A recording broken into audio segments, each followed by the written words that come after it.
organic, unpredictable, unknown, lovely, beautiful, a sense of fulfillment.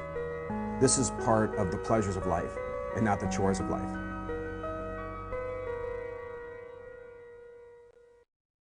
Coming up tonight on Daily Iowan TV, find out how some students are bringing their art from the second dimension to the third. And we have the latest in the Coralville hotel deaths. And in sports, Iowa Hoops prepare to take on the Iowa State Cyclones. You're watching Daily Iowan TV.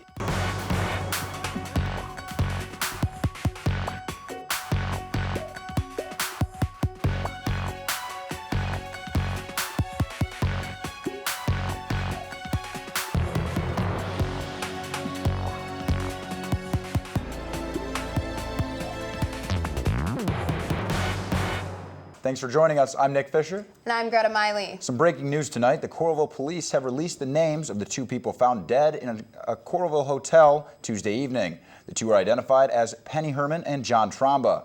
The maintenance staff at the Suburban Extended Stay Hotel found the bodies in a room. The cause of death is still pending, but police say that at this time it appears to be, quote, non-intentional.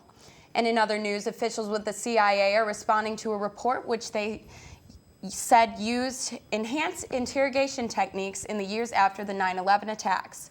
CIA Chief John Brennan said in a press conference today, quote, in a limited number of cases, agency officers used interrogation techniques that had not been authorized, were abhorrent, and rightly should be repudiated by all. Brennan then went on to say the overwhelming majority of officers involved in the program at the CIA carried out their responsibilities faithfully and in accordance with the legal and policy guidelines that were provided.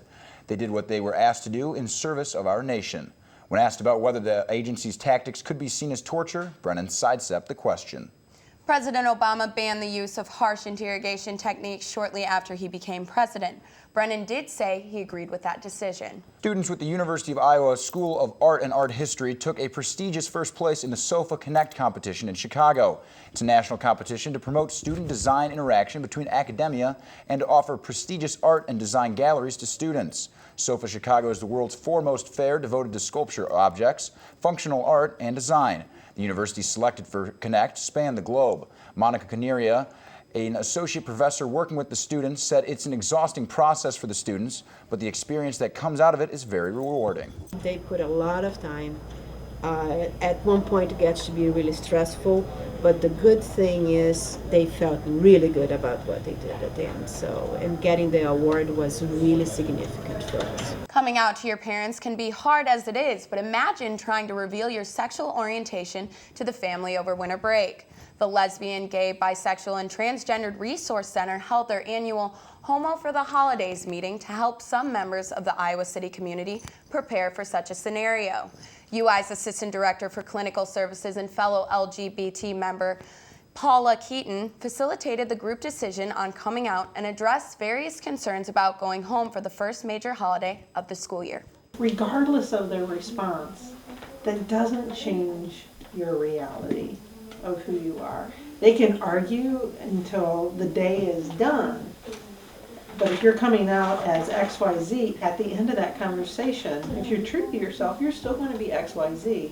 Greta, I can't believe it's actually December. It was so nice out today. I know, I felt like I barely needed a jacket or scarf. Well, we'll now toss it over to Tanner Sigworth in the weather studio. Tanner, what's it going to be like next week? Well, as our weather continues to shift and play games on us, we have severe weather out along the West Coast, guys. The National Weather Service is considering this to be the strongest storm to hit Northern California in 5 years. Very high winds and heavy rainfall that may cause flooding, more than 150,000 people without power. So I'm considering us here in the Midwest pretty lucky, especially with the nice weather we have ahead of us this weekend. Let's take a peek at Friday's weather. The morning hours are seeing partly cloudy skies, up around 30 to start your day. Later on, we've got more clouds coming our way with temps around 38 degrees. We'll get up to around the 40s later on. Friday night, there's a good sign. It's not going to be too cold, 36 degrees, and those clouds are sticking around. But it's this weekend where the real warm temperatures are going to roll in. And by warm, I mean like 50 degrees. Saturday and Sunday, there may not be much sunshine, but we're showing 50 on Saturday and 54 on Sunday. But that good weather isn't going to last long. Monday, we can expect a 70% chance of rain, followed up by snow on Tuesday. Temps will head back down next week, getting down to the 30s again by Wednesday. That's your latest forecast. I hope everyone has a fantastic weekend. Back to Nick and Greta at the desk. Even though we are experiencing some warmer temps than usual, it's not putting a damper on a few people's favorite winter tradition. The Coral Ridge Mall has been having ice skaters in their indoor rink. Cole Johnson took a trip over to Coralville to get some more information about the activities available at the rink. With all of the hustle and bustle that is part of the holiday season, one activity at the Coral Ridge Mall is experiencing its yearly spike that accompanies the cold temperatures. That activity is known as ice skating. The wintertime is very busy for us. Everybody's coming to the mall to shop, and then they want to burn off a little bit of the food that they ate or whatever, so they come and skate. The Saturdays are crazy busy, Friday nights are busy, Sundays are busy. If you would like to take a break after shopping for gifts for your family, public skating is available every day for $8, which includes your admission and skate rentals. And if you enjoy it, you may even want to look into coming to a hockey practice or even enrolling in figure skating lessons. The hockey is a group that rents the ice from us. The figure skating, we do have lessons here. You can go to our website. It's coralridgeice.com. That has the schedule on it, all the information about the skating lessons. And there's also links on there to the youth hockey organization that rents the ice from us. Whether it to be avoiding studying for finals or getting together with friends and family, ice skating is a great way to let loose and have fun. Reporting from Coral Ridge Ice Arena, Cole Johnson, Daily Iowan TV. We're now going to toss things over to Mitch McAndrew, who's standing by to tell us about his story that'll be in the Daily Iowan tomorrow. Mitch? Thank you. This afternoon, UI medical students and professors staged what's called a die-in, a national movement sparked by the Eric Garner controversy that has been gaining significant momentum. Eric Garner was an unarmed black man who was choked to death by a white NYPD police officer. Today's die-in, named White Coats for Black Lives, focused on raising awareness for racism in medicine. Event organizers cited multiple studies in claiming that minorities routinely receive insufficient medical care throughout the country. For full coverage, you can check the Daily Iowan's live blog and read my story in tomorrow's paper. Back to you guys at the desk. The new Pioneer Food Co-op headed north this week. The newest location is at 3338 Center Point Road Northeast. The organic food store is based in Iowa City and also has a location in Coralville. Regular store hours for the Cedar Rapids location started on Thursday. New Pie specializes in locally grown organic food. Officials dropped one of the charges filed against an Iowa State basketball player. Bryce DeJohn Jones was arrested Thursday morning after police were called to the ISU senior's apartment after a neighbor filed a noise complaint. When police were on the property, they found marijuana. DeJohn Jones was charged with hosting a drug house, which is a serious misdemeanor, as well as a noise violation and a nuisance violation. This comes just one day before Iowa State faces off against the University of Iowa. Quite a crazy story coming out of Ames this week, especially with them playing Iowa tomorrow. Yeah, I know. I wonder what kind of effect that'll have on their game. Standing by in the Daily Iowan TV Sports studio to tell us what more could come from tomorrow night is, with a special courtside edition, is Jalen Socek and Whitney Blakemore.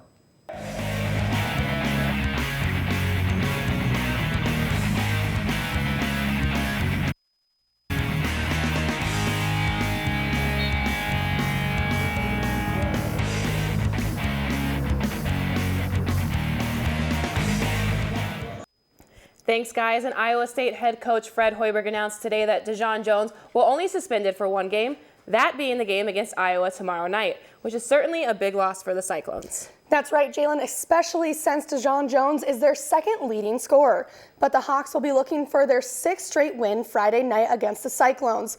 Iowa has won 4 of the last 5 meetings against Iowa State. And getting us ready for tomorrow's matchup is Daily Iowan TV sports reporter Taylor Brooks, who has everything you need to know going into Friday's heated battle. Taylor?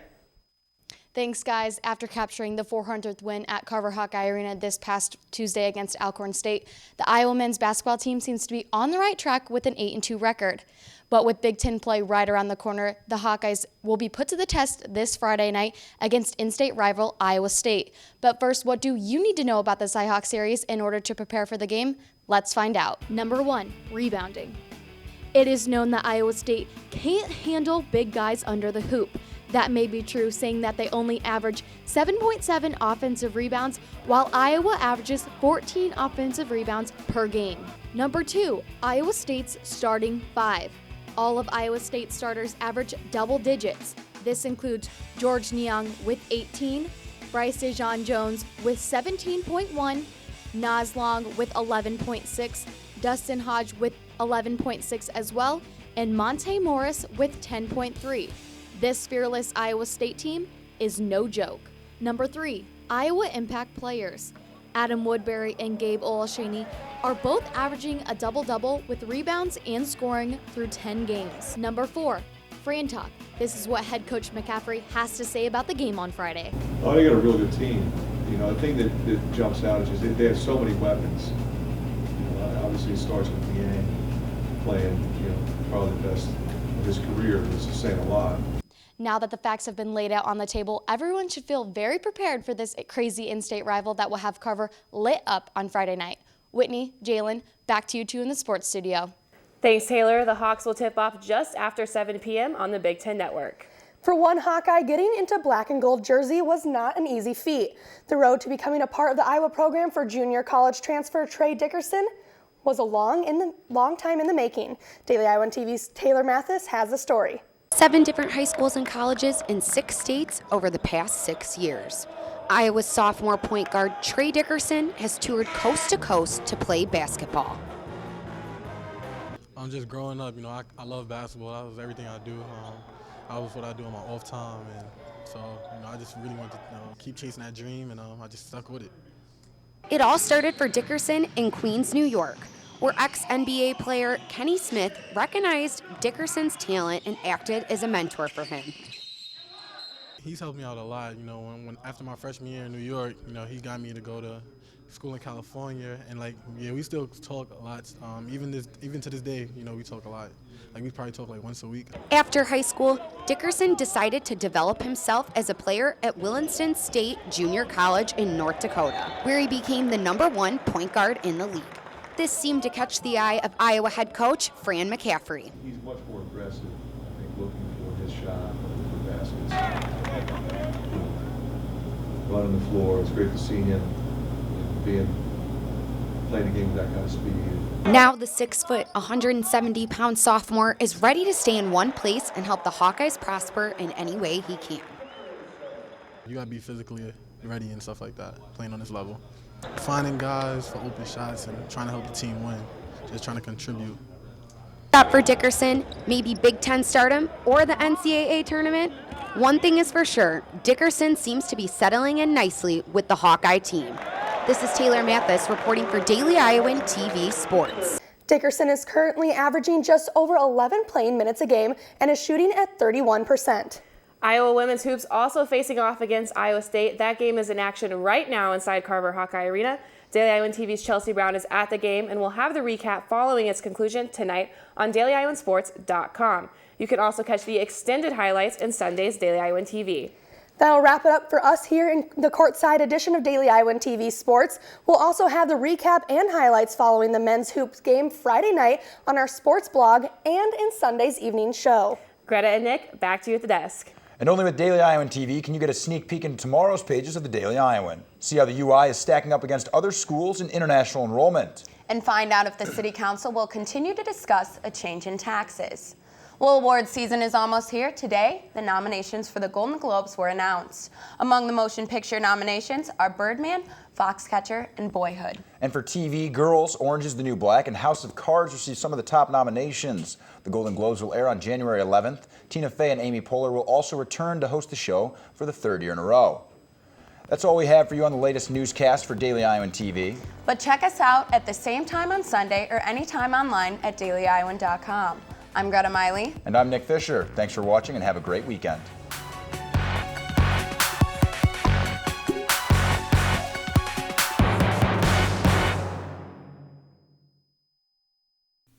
Can't pick up a copy of the Daily Iowan? Are you worried about how you're going to find out about the latest news in Iowa City and the University of Iowa? Well, look no further. You can download the Daily Iowan mobile app on your iPhone for the area's best news coverage. And you can also read and watch us on your iPad. You can always find current and past Daily Iowan stories at DailyIowan.com. The Daily Iowan is now on TV, online, and in your pocket. If it happens, it's news to us.